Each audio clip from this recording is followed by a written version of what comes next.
So hey guys, welcome back to the studio. I'm sitting here chilling. It's a cold, wet, rainy day, and I'm listening to a podcast, and I wanted to turn you guys on to the Meat Eater podcast. I'm listening to Stephen Ranella, and his special guest on the Meat Eater podcast is Ted Nugent, and it's pretty cool. I'd play a piece of it for you, but I'm fearful that maybe I might break some some rules on YouTube, but it's a really interesting podcast. I'm really enjoying it. It's a lot of fun. Stalker. These guys are try to absorb all his wisdom and his touch, and I did. And then the last time was October of '87, and we walked the lanes at Grouse Haven. He had his oxygen. That's Uncle Ted talking about Fred Bear. I'm a big Fred Bear fan, always have been, and I'm really enjoying hearing him recollect and talk about stories. I don't know how Fred Bear and Ted Nugent got together. Apparently it was when Ted was very, very young and a small boy.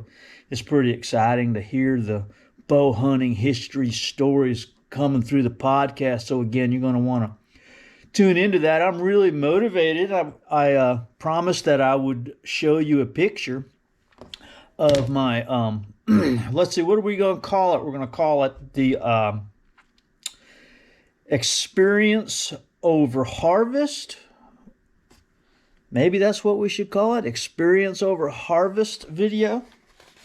I've got my picture here. I don't know if you can see it. What I'm going to do is I'm going to do a slideshow right after this. I want to do a Ocala National Forest slideshow where I just feature highlights and photographs that I've taken of wildlife and moments that I've experienced while in the Ocala National Forest. And I want to make it a slideshow, and I'm going to put it on here right after this. But experiences in the wild while we're hunting are the things that we seem to gravitate to more than just the kill. And I know you know that, but so many times we need to bring it into remembrance and into our thought process, because sometimes we don't always get the animal, right? Sometimes we miss out and things don't go as planned, and it's hurtful to us because we invest ourselves so much into what we do. And when it doesn't work out, we get our feelings hurt. We're disappointed. And I've gotten messages from some of you guys. You're disappointed. And I mean, all I can do is console you and say, hey, man, I ain't got my bird yet either, but I haven't had an opportunity. I had an opportunity last year and screwed it up. And on the way back, I had this awesome experience in the green swamp. Rich loam, green swamp. To me, it's all the same thing, okay?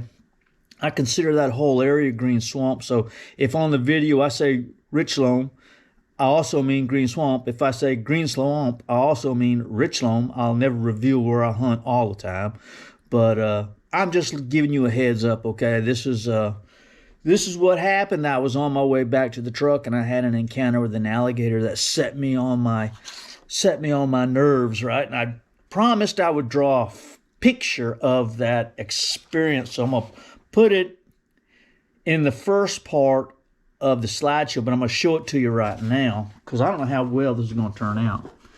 But there you see the hunter, that's me. There you see the hunter, that's me. And the alligator there. And I'm coming across the culvert, and the alligator comes up out of the little swamp there, out of the water, and comes up onto the trail. And what I believe is a case of mistaken identity. He thought I was a hog or something coming down that trail. Now, the interesting thing about that is, and I heard that gobbler gobble in the wee hours of the morning. Man, I went racing down there, right, and I ran over that culvert without even thinking about it. And I'm sure he was laying right down in that water. And, of course, it was dark and had a little headlamp on, you know, and was running down there. And when I came back, that gator gave me a thrill of a lifetime.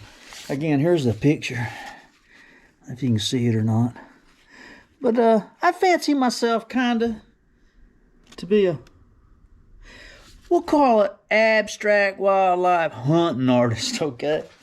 All right, so I'm going to continue to listen to the Meat Eater podcast that Stephen Ranella has and Uncle Ted. I'm really enjoying that, and I want y'all to be aware, and maybe you want to get on there and listen to it and give old Uncle Ted a try. Okay, give him a little love. And here comes the slideshow of all my memories in the Ocala National Forest. I'm going to promote the video as an Ocala National Forest video because I know we all love being there so much, and it means so much to us. All right, so here it comes. Love you guys. Talk to y'all soon. See you. Bye.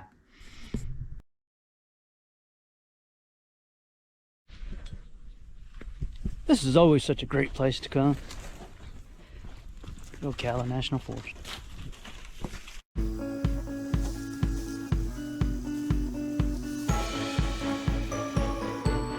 Gave it to me as a little present, and I really appreciated that. There's that sunrise. Look at that.